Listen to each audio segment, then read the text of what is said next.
Saudara, Lembaga Penyiaran Publik TVRI Stasiun Maluku kembali menjumpai Anda dalam pengudaran program Berita Maluku Antar Nusa edisi hari ini Minggu 23 April 2017. Beragam topik berita hasil liputan tim redaksi kami sesaat lagi dapat Anda simak, namun sebelumnya dapat Anda ikuti cuplikan berita utama.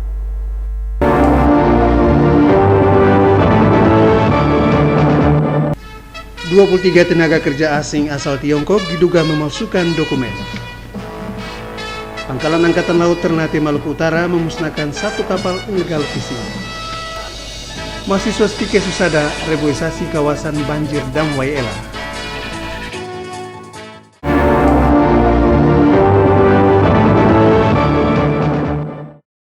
Saudara, demikian tadi cuplikan berita utama Maluku Antar Nusa edisi hari ini. Di samping sejumlah berita menarik lainnya hasil liputan tim redaksi kami. Bersama saya Frenzy Parinusa. Berikut kita ikuti berita Maluku Antar Nusa selanjutnya.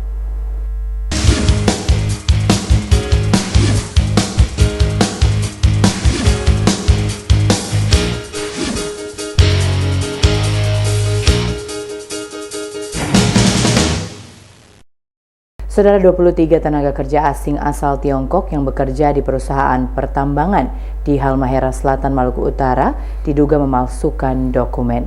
Dinas Tenaga Kerja setempat meminta perusahaan PT MCC yang mendatangkan tenaga kerja asing bertanggung jawab terhadap pemalsuan dokumen tersebut.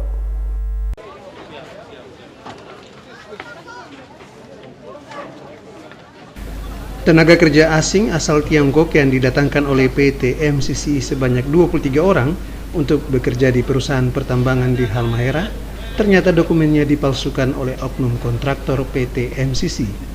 Pihak dari Dinas Tenaga Kerja dan Transmigrasi, Sofyan Umar Sangaji menjelaskan, tenaga kerja asing asal Tiongkok yang didatangkan PT MCC sudah ditarik kembali ke Ternate. Sofyan Umar menambahkan, seharusnya PT Harita Group melalui PT Mega Surya Pertiwi tidak lepas tangan terkait dengan pemalsuan dokumen yang ditemukan. Kami dari dinas itu hanya mengusut kepada yang membuat rekomendasi itu terhadap oknum.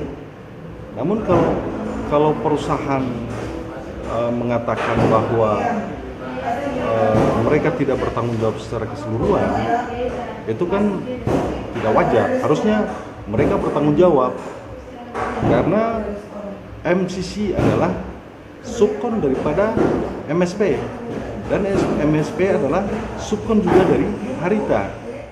Sementara terkait dengan pemberitaan media, Presiden Direktur PT Mega Surya Pertiwi Ari Perdana Kusuma dalam konferensi persnya membantah tenaga kerja asing yang pernah diberitakan tidak ada kaitannya dengan PT Mega Surya Pertiwi.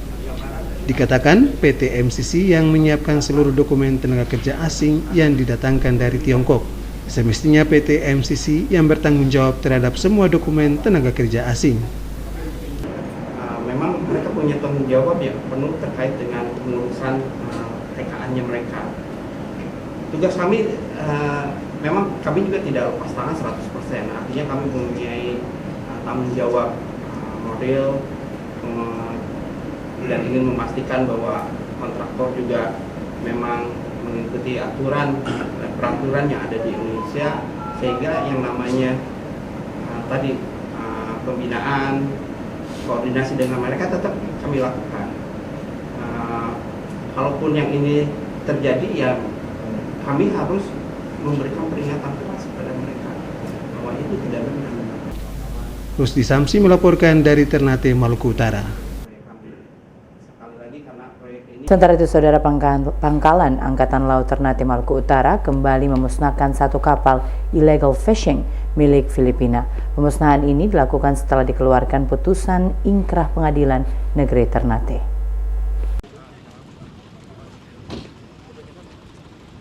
Kapal Santo Nino Aqua 4 milik nelayan Filipina yang ditangkap di perairan Laut Maluku Utara oleh TNI Angkatan Laut saat beroperasi di 2016 lalu dimusnahkan. Pembakaran kapal ini dilakukan di darat yang berlokasi di Pelabuhan Perikanan Bastiong, Ternate Selatan. Usai pemusnahan, Letkol Laut Hendro Novianto menjelaskan, pemusnahan yang dilakukan ini berdasarkan putusan ingkrah Pengadilan Negeri Ternate. Karena kapal tersebut melanggar pasal 26 ayat 1 Yunto pasal 92 Undang-Undang Nomor 31 Tahun 2014, Pasal 27 Yunto Pasal 93 Ayat 2 Undang-Undang Nomor 45 Tahun 2009 tentang perubahan Undang-Undang 31 Tahun 2014 tentang perikanan. Dalam putusan pengadilan, ada 4 kapal yang dimusnahkan, 3 kapal sudah ditenggelamkan ke laut dan 1 dimusnahkan dengan cara dibakar. 4 kapal illegal fishing milik nelayan Filipina yang ditangkap kapal patroli Komando RI Kawasan Indonesia Timur TNI AL KRI Karel 1 Tubun 356 di kawasan perairan timur Indonesia, antara lain kapal FB Russell, kapal FB Yanri Santonio Aqua 4, dan FB Russell DH101. Dari Ternate, Maluku Utara, Rusdi Samsi melaporkan. Saudara Pangdam 16 Patimura Maijen TNI Doni Monardo bersama unsur kepolisian daerah Maluku Jumat lalu meninjau lokasi pengolahan batu sinabar di Ahuru, Kecamatan Sirimau, Kota Ambon. Peninjauan tersebut dilakukan setelah ada laporan masyarakat tentang pengolahan bahan berbahaya tersebut.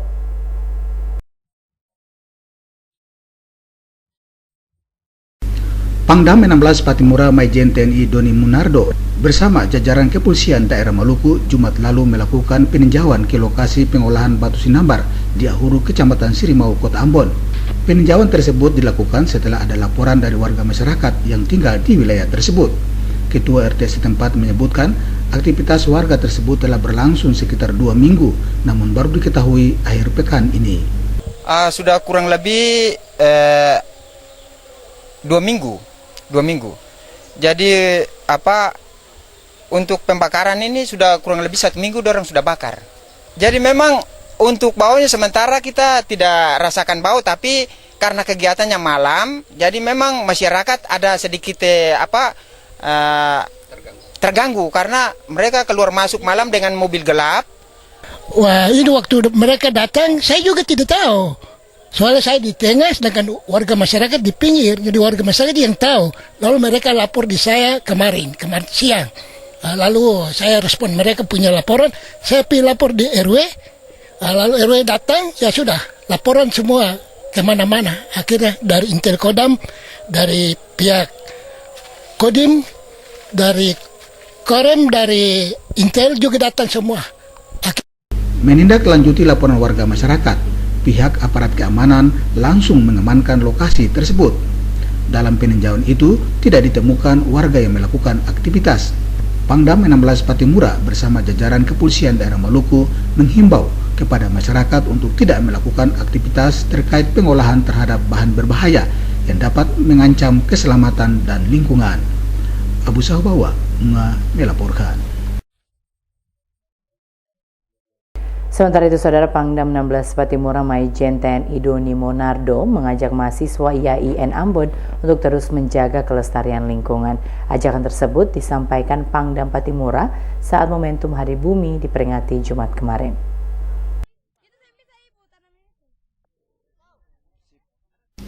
Pelestarian lingkungan tidak hanya diserukan kalangan umum. Dari unsur militer juga punya kepedulian untuk menyerukan pentingnya menjaga lingkungan hidup. Seruan pelestarian lingkungan ini disampaikan Pangdam 16 Patimura, Maijen TNI Doni Monardo, dalam seminar Hari Bumi yang digelar di Institut Agama Islam Negeri Ambon Jumat kemarin.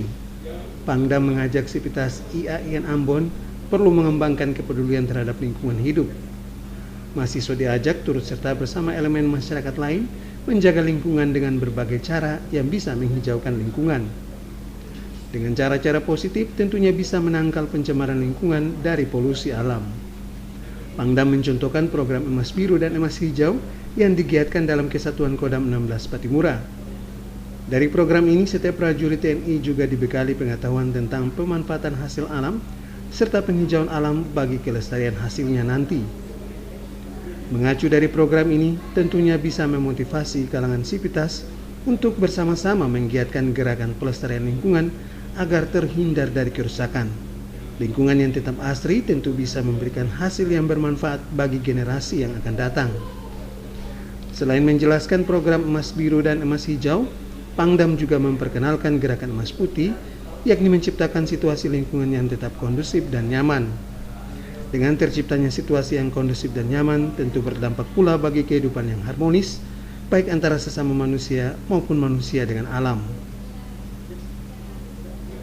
Panile Tahid melaporkan.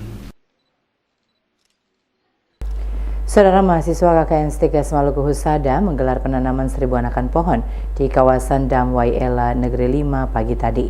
Penanaman 1000 anakan pohon ini dalam rangka mengembalikan daerah yang pernah dilanda banjir bandang 2012 lalu. Pembina Stikes Maluku Husada, Hamdan Tuni, berharap keberadaan mahasiswa Stikes Maluku Husada dapat menjawab persoalan lingkungan di daerah tersebut.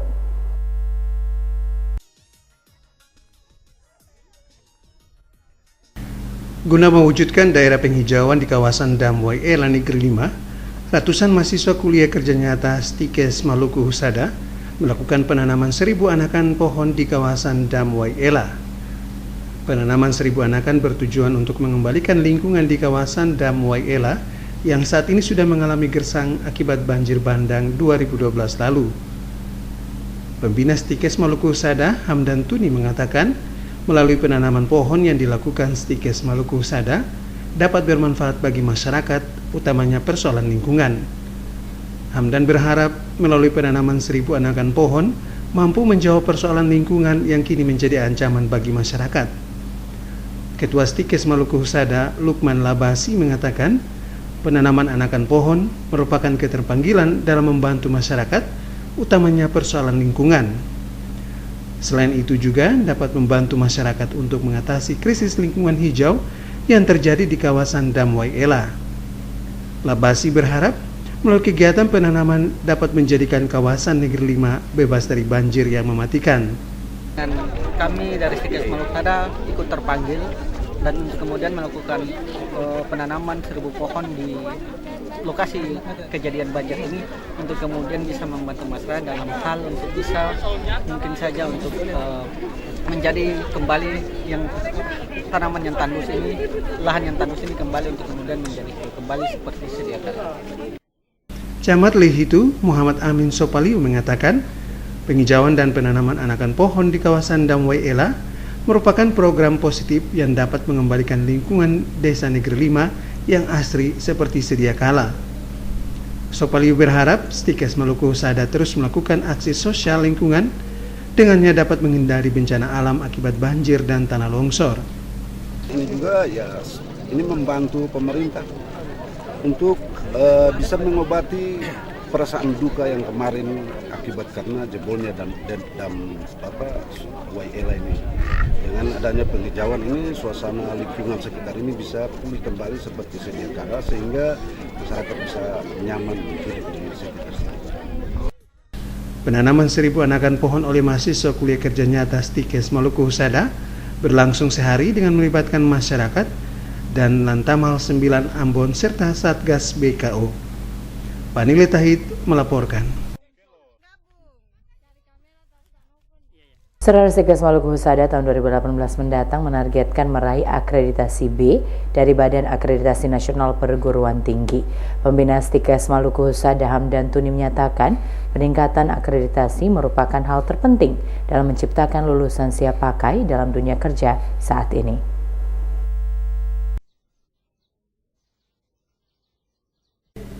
Peningkatan kualitas sumber daya manusia di bidang kesehatan terus dilakukan oleh Sekolah Tinggi Ilmu Kesehatan Maluku Husada. Peningkatan kualitas itu dengan mempersiapkan tenaga pengajar kualifikasi S2 dan S3. Pembina Yayasan Stikes Maluku Husada, Hamdan Tuni, menyatakan saat ini 4 program studi telah terakreditasi B dari Badan Akreditas Nasional. 4 program studi itu yakni program studi S1 Ilmu Keperawatan, program profesi nurse, program studi S1 Counseling, dan program studi S1 Farmasi. Tuni menyatakan peningkatan akreditasi merupakan upaya prioritas untuk meningkatkan kualitas lulusan yang siap pakai dalam dunia kerja. Tuni menyebutkan walaupun Stikes Maluku Husada masih terakreditasi C, namun semua program studi sudah terakreditas sebagaimana persyaratan yang ditetapkan oleh pemerintah pusat. Tuni berharap melalui akreditasi semua program studi, Stikes Maluku Husada terus menciptakan lulusan yang profesional di bidang kesehatan.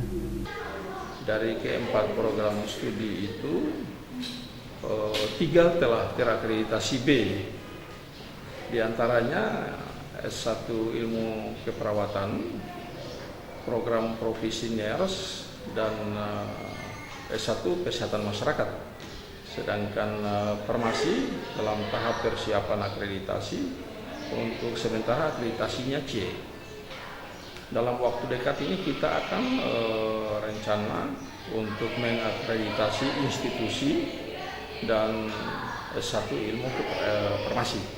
Itu dalam program dekat ini kita akan lakukan supaya memasuki standar aturan yang dilakukan oleh pemerintah, di mana pengangkatan pegawai negeri sipil lembaga itu harus terakreditasi minimal B. Selain memiliki 4 program studi, Stikes Maluku Usada juga akan membuka 2 program studi, yakni program studi Ilmu Kebidanan S1 dan program studi Radiologi. 2 program studi itu baru pertama di Maluku. Fani Letahid melaporkan.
Kami siap.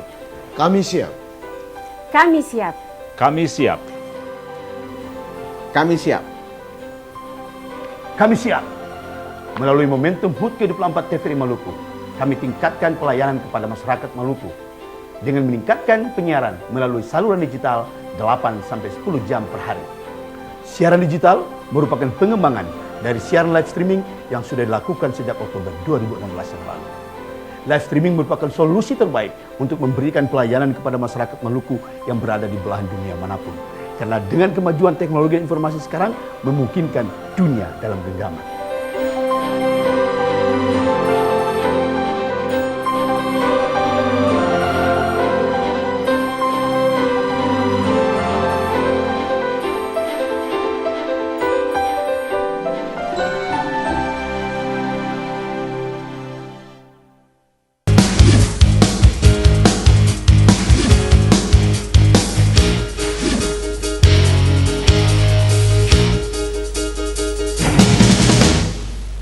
Terima kasih Anda masih bersama dengan kami dalam program Maluku Antar Nusa, dan kini kita ikuti informasi selanjutnya.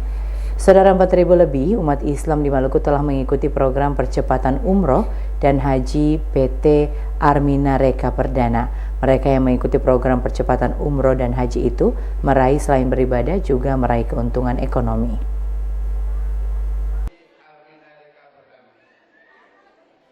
Mengusung visi misi mengajak orang umrah dan haji sebanyak-banyaknya, kini PT Armina Reka Perdana menyebarkan program mereka hingga ke pelosok desa dan dusun. Sebagai perusahaan yang bergerak di bidang penyelenggaraan umrah dan haji, Armina Reka Perdana telah diakui pemerintah Arab Saudi dan pemerintah Indonesia. Direktur Utama Armina Reka Perdana, Haja Dameli Guri, mengatakan Pada tahun 2010 lalu, perusahaan yang ia pimpin telah mengantungi sertifikat halal dari Dewan Syariah Nasional. Saat ini jamaah Arminareka perdana terbanyak di Indonesia. Di Maluku sekitar 4.000 lebih jemaah telah tergabung mengikuti program percepatan umrah dan haji. Banyaknya jamaah di Maluku tidak terlepas dari sistem kemitraan yang ditawarkan Arminareka kepada umat Islam. Bagi umat Islam yang belum memahami program kemitraan, diberikan edukasi melalui seminar percepatan umrah dan haji. Dalam program ini jemaah mendapatkan keuntungan beribadah dan juga menambah perekonomian keluarga. Karena memang misinya Armina ingin mengajak orang untuk berangkat umroh sebanyak-banyaknya, maka kantor perwakilan-perwakilannya harus diperbanyak. Karena banyak orang sebetulnya sudah mampu secara finansial, tapi tidak tahu caranya bagaimana untuk berangkat. Itulah kehadiran Arminareka, sehingga mereka akhirnya paham dan berangkat umroh ataupun haji. Untuk melayani umat Islam di Maluku, Arminareka membuka kantor kemitraan di Ambon. Kantor itu diresmikan Direktur Utama Arminareka Perdana. Sejumlah anak yatim piatu dari Panti Asuhan Al-Ansar hadir dalam peresmian kantor itu. Panti asuhan itu nantinya menjadi bagian dari perhatian perusahaan yang memiliki jamaah umrah terbanyak di dunia tersebut. Guri mengemukakan moto Arminareka, umrah dan haji bukan milik orang yang mampu secara ekonomi saja, namun kini bagi mereka yang ekonomi pas-pasan juga bisa melakukan perjalanan ke tanah suci dengan didasari niat untuk beribadah dan kesungguhan serta yakin akan dimampukan Allah Subhanahu wa taala. Hamzah Tumia melaporkan. Saudara Sekretaris Daerah Maluku Hamin bin Taher Jumat lalu mencanangkan gerakan masyarakat hidup sehat tahun 2017. Kegiatan tersebut melibatkan sejumlah satuan kerja, perangkat daerah dan lembaga kesehatan yang ada di Kota Ambon.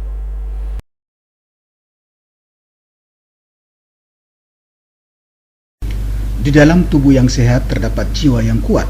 Kata bijak inilah yang selalu memotivasi anak bangsa yang ada di daerah ini untuk selalu menjaga kesehatan guna mengisi pembangunan bangsa. Pencanangan Gerakan Masyarakat Hidup Sehat tahun 2017 adalah merupakan bagian dari program pemerintah untuk membangun pembangunan di bidang kesehatan di Maluku. Sekretaris Daerah Maluku Hamin bin Taher menyebutkan tingkat derajat kesehatan di Maluku dari tahun ke tahun akan terus dipacu sejalan dengan tuntutan dan kebutuhan masyarakat. Karenanya, melalui pencanangan ini, masyarakat dapat termotivasi untuk membangun dirinya serta dapat berperilaku hidup sehat, seperti berolahraga dengan rutin, menjaga pola makan, serta menghindari perilaku negatif lainnya. Bin Tahir menyebutkan, gerakan masyarakat hidup sehat dapat memberikan nilai positif bagi berlangsungan kesehatan tubuh manusia.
Pencanangan Gerakan Masyarakat Hidup Sehat tahun 2017 dirangkai dengan gerak jalan santai, senam hidup sehat, serta pemberian hadiah uang tunai bagi pemenang lomba goyang tobelo dan gerak jalan santai.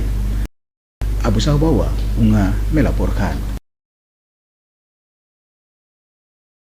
Saudara Sekretaris Kota Ambon Age Latuheru Jumat lalu membuka sosialisasi Peraturan Wali Kota Nomor 9 Tahun 2017. Kegiatan tersebut melibatkan pengusaha hotel, kepala desa, lurah, serta sejumlah unsur terkait lainnya.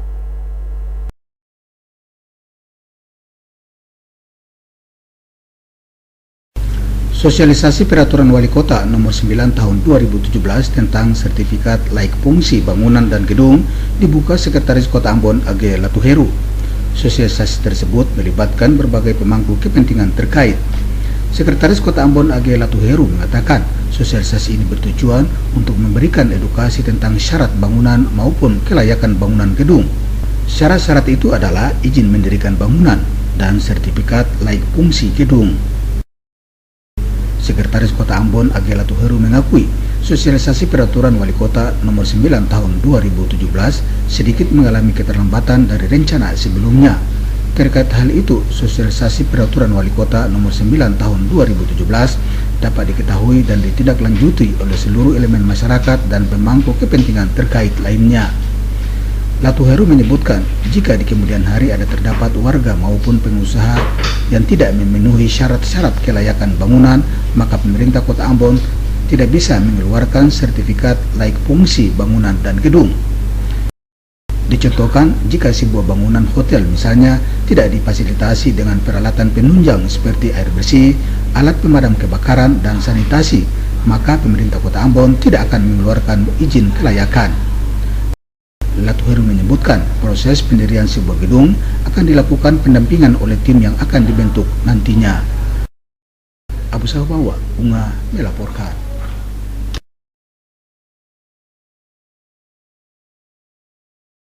Saudara, kematian Yesus Kristus di tiang salib menandakan keberpihakan Allah kepada umat percaya dalam menebus dosa umat manusia. Dalam karya penyelamatannya, Yesus rela disiksa karena janjinya kepada umat manusia dalam memperjuangkan kebenaran dan keadilan.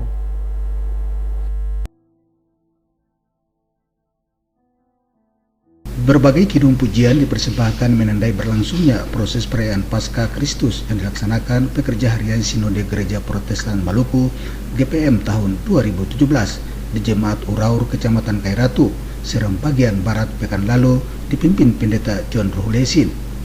Ketua Pekerja Harian Sinode GPM Pendeta AJS Wirinusa mengatakan kematian Yesus Kristus di tiang salib menandakan keberpihakan Allah untuk menebus dosa umat manusia.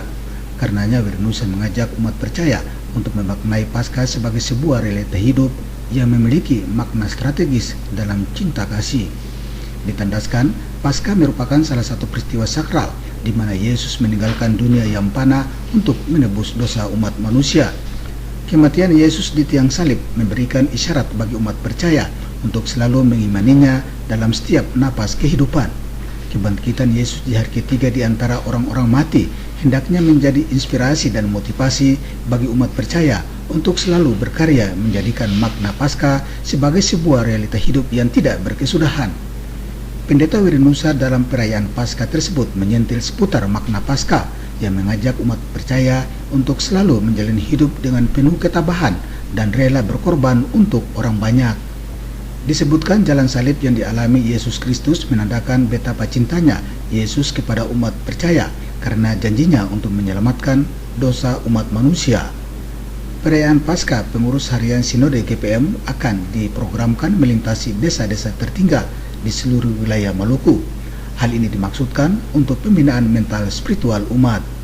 Gubernur Maluku Insinyur Said Assagaf dalam kegiatan tersebut mengatakan momentum Paskah adalah peristiwa rohani yang menggiring umat percaya untuk selalu menjalani hidup dengan berucap syukur. Karenanya di sana ada karya penyelamatan yang dilaksanakan untuk sebuah kemaslahatan kekal dan abadi. Karenanya Gubernur berharap dengan momentum Paskah ini, kehidupan umat beragama di Maluku dapat terbina dengan baik, sekaligus mewujudkan persaudaraan sejati yang telah dicanangkan pemerintah daerah Maluku beberapa waktu lalu, yang intinya mendukung upaya pemerintah menjadikan Maluku sebagai laboratorium kerukunan umat beragama. Dalam perayaan tersebut diwarnai pula dengan kegiatan lomba-lomba gerejawi yang melibatkan 13 jemaat di lingkup klasis Kairatu. Bagi pemenang lomba diberikan hadiah berupa piala. Cak Tamaela melaporkan. Sementara itu, saudara, 15 orang anak dibaptis massal pada ibadah Minggu yang berlangsung di Jemaat GPM Seri pagi tadi. Ketua Majelis Jemaat GPM Seri mengatakan orang tua maupun wali baptis berperan mendampingi anak tersebut dalam pertumbuhan iman mereka. Baptis adalah sakramen Kristen yang dijanjikan Tuhan bagi setiap orang percaya. Setiap anak yang dibaptis harus mempunyai wali baptis. Selain orang tua yang berperan untuk mendewasakan anak mereka, wali baptis juga memiliki peran tidak hanya sebagai saksi dalam pembaptisan, namun juga melindungi dan menuntun anak baptisnya dalam pertumbuhan iman. Hal ini diakui Pendeta DI Parera dalam khotbah Minggu dan ibadah Paskah bersama SMA Negeri 6 Ambon. Menurut Parera, baptis mesti diterima dengan sukacita karena secara iman Kristen, anak-anak ini telah menjadi bagian dari kerajaan Allah. Menjadi bagian dari kerajaan Allah tentunya tidak mudah. Anak-anak akan bertumbuh dan ditempa dalam berbagai tantangan agar mereka tumbuh dewasa dalam iman. Untuk itu tugas orang tua dan wali terus membimbing dan membina anak-anak untuk dewasa dalam pengenalan akan Yesus Kristus. Sebanyak 15 orang anak dalam jemaat yang dibaptis hari ini. Pendeta DI Parera menyatakan orang Kristen saat ini masih mengeraskan hati dalam menerima kebenaran firman Tuhan. Kebangkitan belum dimaknai sebagai sebuah cinta kasih Allah kepada manusia. Padahal pengorbanan, kematian, kebangkitan menjadi bukti bagi umat percaya yang diterima secara iman. Karena iman tidak mengandalkan logika maupun pengetahuan. Iman timbul dari pendengaran dan pendengaran oleh iman Kristus yang tertulis dalam Injil. Baptisan massal sekaligus perayaan Paskah bersama siswa dan guru SMA Negeri 6 Ambon berlangsung di gedung gereja Jemaat GPM Seri.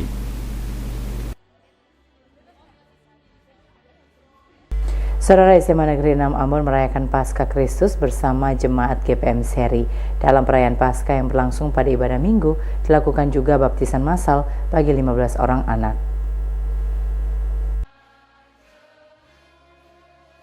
Perayaan Paskah SMA Negeri 6 Ambon bersama Jemaat GPM Seri di Minggu pagi merupakan program dari OSIS. Program OSIS di bidang keesaan mendesain kegiatan-kegiatan dalam memperingati hari-hari besar agama. Bagi siswa muslim telah dilakukan kegiatan pemotongan hewan kurban pada peringatan Idul Adha tahun lalu. Sementara perayaan Paskah dilakukan terhadap siswa Kristen bersama salah satu jemaat GPM. Dalam perayaan Paskah ini dilakukan baptisan massal bagi 15 orang anak. Hal ini diakui Kepala SMA Negeri 6 Ambon M. Sahureka pada kegiatan Paskah Kristus. Menurut Sahureka, kegiatan OSIS ini baru pertama kali dilakukan untuk siswa Kristen. Sahureka berharap ke depan ada program OSIS lainnya yang mampu melibatkan lebih banyak komunitas masyarakat. OSIS SMA Negeri 6 Ambon dalam program keesaannya menargetkan masyarakat kurang mampu. Di dalam ibadah Paskah bersama ini digelar baptisan massal terhadap 15 anak di Jemaat Seri. Sebetulnya kita membuat perimbangan antara dalam program-program OSIS. Di bidang satu, bidang kerohanian, untuk agama Muslim sudah kita lakukan, yaitu Hari Raya Korban, sembelihan hewan korban, dan supaya perimbangan itu jelas terlihat, kita membuat Paskah dengan gelar baptisan massal. Dengan demikian juga mau memberikan penguatan iman bagi siswa-siswa kita untuk melihat betapa baptisan itu sesuatu yang mesti dilakukan, tanda dan meterai mereka menjadi warga kerajaan Allah. Ketua Majelis Jemaat GPM Seri Pendeta DI Parera mengapresiasi kegiatan yang dijalankan OSIS SMA Negeri 6 Ambon. Menurut Parera, lembaga pendidikan ini tidak hanya menjalankan fungsi pendidikan, namun juga pelayanan. Pelayan dan warga jemaat mendoakan pendidikan di sekolah ini untuk terus berkembang dan melahirkan lulusan yang cerdas dan memiliki masa depan yang baik. Sementara itu, pihak sekolah menyerahkan surat baptis kepada Ketua Majelis Jemaat yang kemudian diberikan kepada anak-anak yang dibaptis. Melkilatus Sawaule Sarles Polaman melaporkan.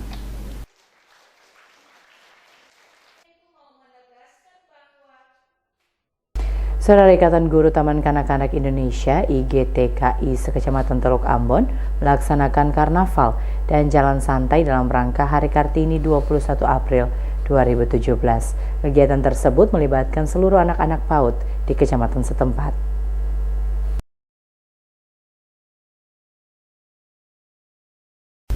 Dalam rangka Hari Kartini tanggal 21 April 2017, Ikatan Guru Taman Kanak-Kanak Indonesia sekecamatan Teluk Ambon melaksanakan serangkaian kegiatan. Satu di antaranya adalah karnaval dan jalan santai. Kegiatan tersebut melibatkan anak-anak PAUD sekecamatan Teluk Ambon. Ketua Panitia Pelaksana Oya Bebena mengatakan kegiatan dilaksanakan ini selain untuk memperingati Hari Kartini juga sebagai ajang memperkokoh kebersamaan di antara sesama guru di lingkup organisasi mereka, sekaligus menginspirasi anak-anak usia dini untuk mengenal sosok Raden Ajeng Kartini yang dengan sungguh turut terlibat menyumbangkan karya besar dalam memperjuangkan hak-hak kaum perempuan dalam meraih cita-cita kemerdekaan.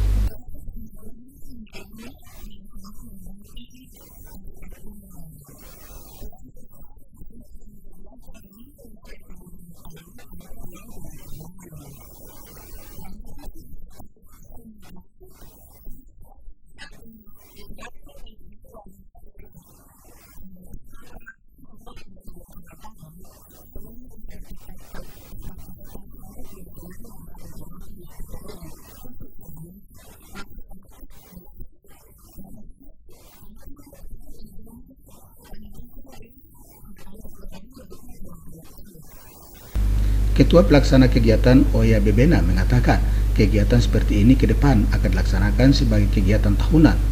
Diharapkan melalui kegiatan ini, anak-anak usia dini di lingkup Kecamatan Teluk Ambon dapat termotivasi untuk mengembangkan diri sebagai generasi muda yang memiliki nilai kepahlawanan untuk mengisi pembangunan bangsa. Selain itu, kegiatan seperti ini hendaknya memotivasi anak generasi muda di Kota Ambon untuk lebih memahami betapa pentingnya sebuah nilai sejarah bagi pembangunan bangsa. Abu Sahabawa, Unga melaporkan.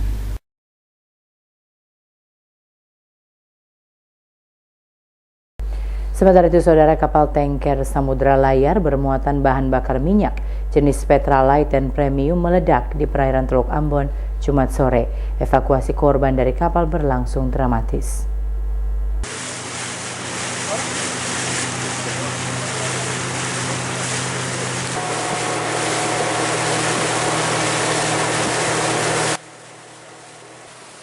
Inilah detik-detik evakuasi 7 awak kapal tanker Layar Samudra yang meledak di perairan Teluk Ambon Jumat sore. Ketujuh korban ledakan kapal itu secara dramatis dievakuasi oleh tim gabungan KPLP Yosudarso Ambon dan petugas Atpel Ambon. Meski kobaran api masih membara, namun petugas gabungan ini nekat untuk menerobos ke dalam kapal naas tersebut. Mana sih? Coba tahan. Oke, langsung. Naik. Taruh sana HP. Taruh apa sih? Naik. Tantan. Naik. Tarik gitu dulu. Tarik kasih desa Lusa. Pas.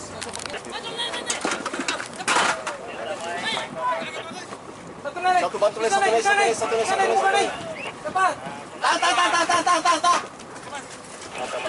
Oh, itu. Taruh pelan-pelan. Ada masih ada lagi? Habis. Jalan.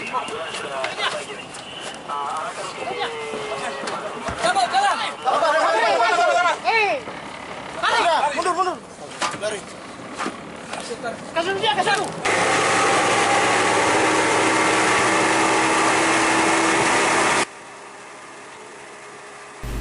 Ketujuh korban ledakan ini pun langsung dievakuasi ke Pelabuhan Yosudarso Ambon untuk dilarikan ke rumah sakit terdekat.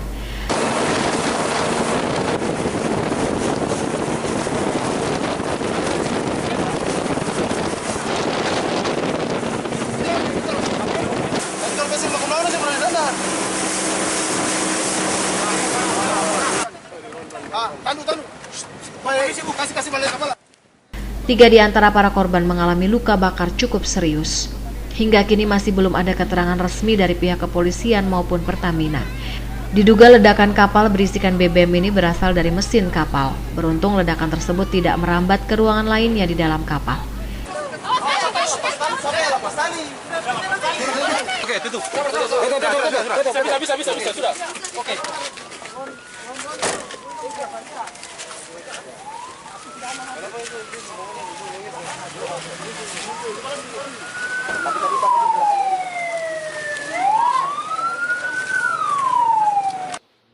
Akibat kebakaran kapal tersebut, 2 orang meninggal dunia dan 5 korban lainnya masih dalam perawatan intensif.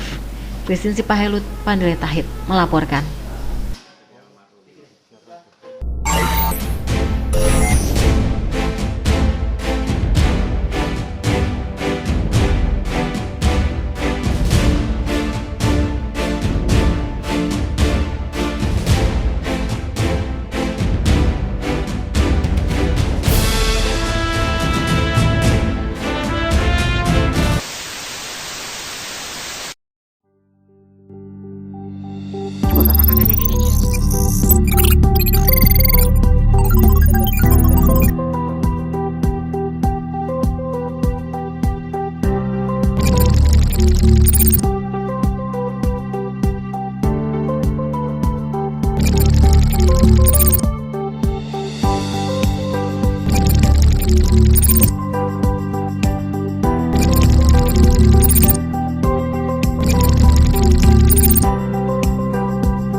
Kami siap. Kami siap. Kami siap. Kami siap. Kami siap. Kami siap. Melalui momentum HUT ke-24 TVRI Maluku, kami tingkatkan pelayanan kepada masyarakat Maluku dengan meningkatkan penyiaran melalui saluran digital 8-10 jam per hari. Siaran digital merupakan pengembangan dari siaran live streaming yang sudah dilakukan sejak Oktober 2016 yang lalu. Live streaming merupakan solusi terbaik untuk memberikan pelayanan kepada masyarakat Maluku yang berada di belahan dunia manapun. Karena dengan kemajuan teknologi informasi sekarang memungkinkan dunia dalam genggaman.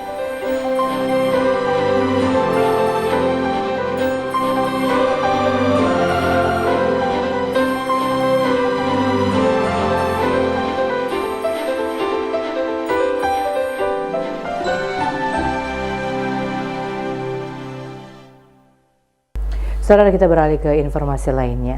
Mungkin Anda telah menikmati teh dengan berbagai aroma, namun ke depannya pilihan Anda akan semakin bertambah pemirsa dengan hadirnya teh beraroma pala, hasil penelitian dosen Universitas Patimura.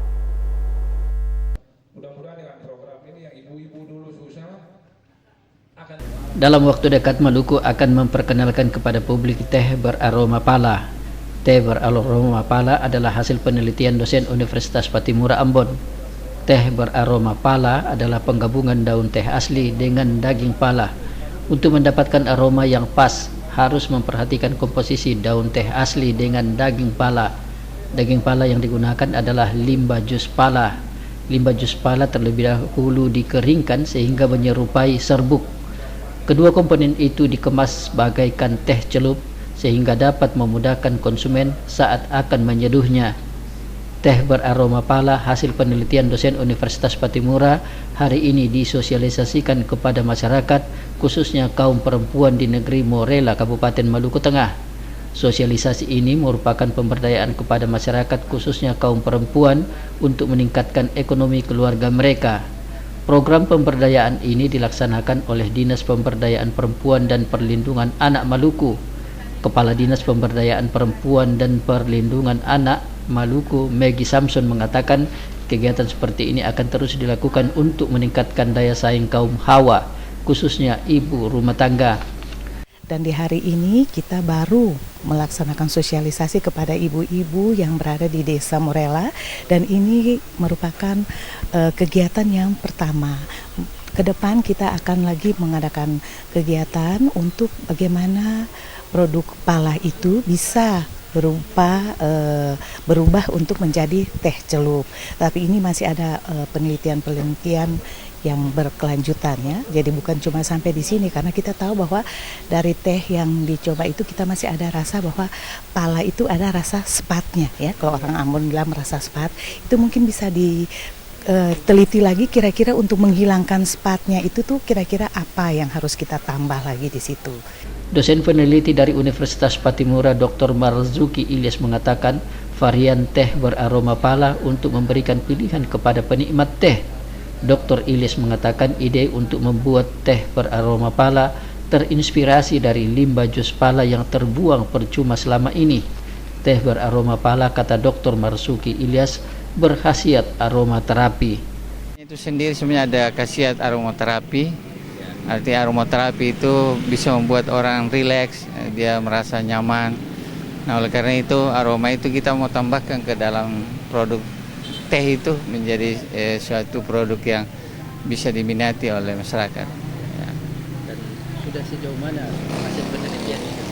Nah, ini kita memang sudah lama mengetahui mengenai adanya zat aromaterapi itu, tapi sekarang ini dengan adanya program pemberdayaan dari Dinas Provinsi, kita ingin coba mengimplementasikan hasil penelitian.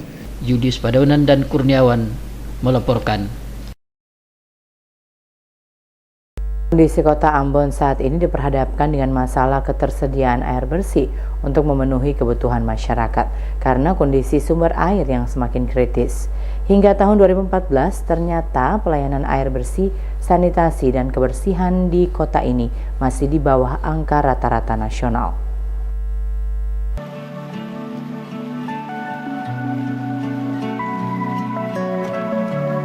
Kondisi ketersediaan air bersih mulai menjadi permasalahan yang pelik di Provinsi Maluku.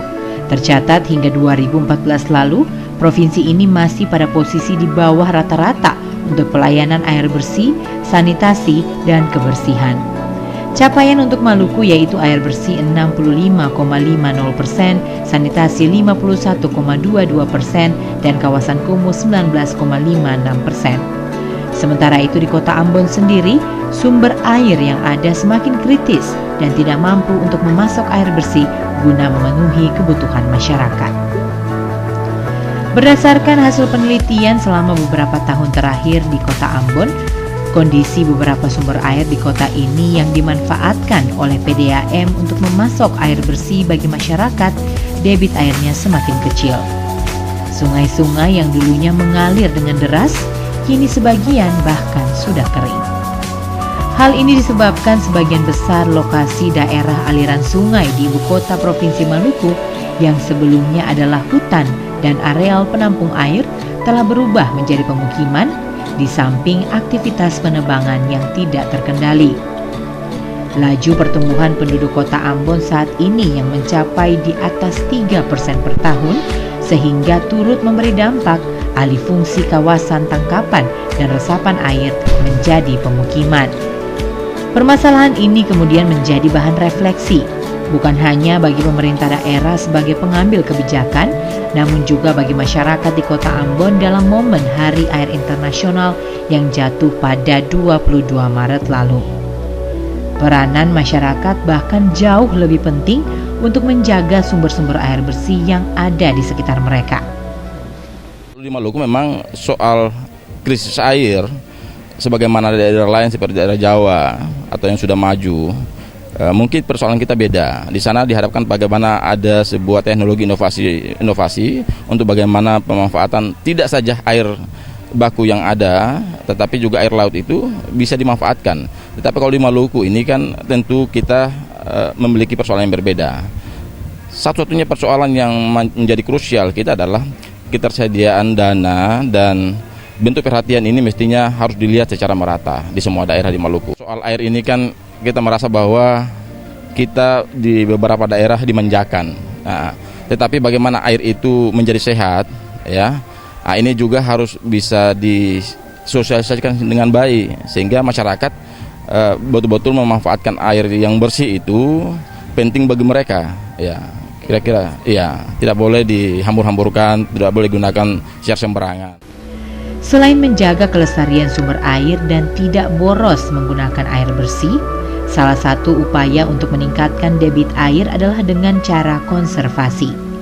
Konservasi air adalah upaya penggunaan air yang jatuh ke permukaan tanah seefisien mungkin dan pengaturan waktu alirannya, sehingga tidak terjadi banjir dan terdapat cukup air pada musim kemarau. Oleh karena itu, tindakan konservasi tanah dapat berarti pula tindakan konservasi air, karena saling berhubungan mengingat adanya kandungan air pada rongga-rongga tanah. Di sisi lain, untuk menjaga kualitas air, masyarakat yang tinggal di bantaran sungai juga hendaknya tidak mencemari aliran air dengan membuang limbah rumah tangga sembarangan. Jika ada sungai yang tercemar, harus segera ada inisiatif dari masyarakat untuk mulai membersihkannya. Memang ini terdengar sangat sederhana, namun memiliki manfaat yang besar demi keberlangsungan hidup bersama. Pemerintah juga sudah menginisiasi berbagai program untuk membatasi krisis air di Maluku, khususnya di Kota Ambon. Meski demikian, yang memiliki peranan lebih besar adalah masyarakat di daerah ini. Jika masyarakat dan pemerintah tidak bergerak bersama untuk mentuntaskan permasalahan ketersediaan air bersih, maka pemandangan seperti ini tidak akan lagi terlihat. Anak cucu kita di masa depan akan sangat kesulitan untuk menikmati air bersih. Maka, mulailah dari diri kita sendiri, bijak dan hemat menggunakan air demi keberlangsungan hidup bersama.